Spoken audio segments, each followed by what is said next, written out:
కూటమి ప్రభుత్వంలో రైతులు అష్ట కష్టాలు పడుతున్నారు అన్నారు మాజీ మంత్రి కాకాని గోవర్ధన్ రెడ్డి. నెల్లూరు జిల్లా ఇడివేపల్లిలో దిత్వా తుఫాను దాటికి నీట మునిగిన పంట పొలాలు, నారుమళ్లను రైతులతో కలిసి పరిశీలించారు. అన్నదాతలతో మాట్లాడి వారి సమస్యలు అడిగి తెలుసుకున్నారు.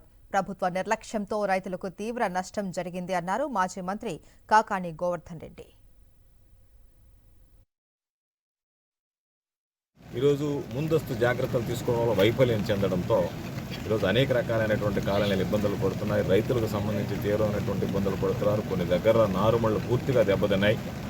కొన్ని దగ్గర వరి నారులు వేతలు పూర్తయినటువంటి వాళ్ళు కూడా ఈరోజు ఇబ్బంది పడేటువంటి పరిస్థితి ఏర్పడింది. పూర్తిగా మునిగిపోయినటువంటి పరిస్థితి.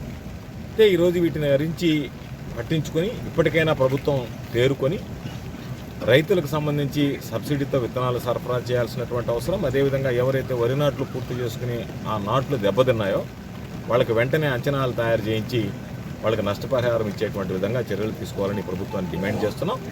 తప్పనిసరిగా రాబోయేటువంటి రోజుల్లో ప్రభుత్వం సానుకూలంగా స్పందించి రైతులకు సంబంధించినటువంటి విషయంలో న్యాయం చేయకపోతే వైఎస్ఆర్ కాంగ్రెస్ పార్టీ రైతులకు అండగా నిలిచి పోరాటం చేస్తుందని. అనేక రకాలైనటువంటి ఇబ్బందులతో రైతులు సతమతమవుతుంటే సోమిరెడ్డి గ్రామాల్లో పర్యటించి రైతుల పరిస్థితులు, ఓట్లు వేసి గెలిపించినటువంటి రైతులకు అండగా నిలవాల్సినటువంటి అవసరాన్ని విస్మరించి ప్యాంటు తడవకుండా, కాలు నీటిలో మునగకుండా ఎక్కడో ఒడ్డున నిలబడి గట్టు మీద కూర్చొని మమ్మల్ని విమర్శించి వెళ్ళిపోవడం, పోలీస్ స్టేషన్లో తిరిగి చుట్టి ఫిర్యాదు చేయడం జరుగుతుంది.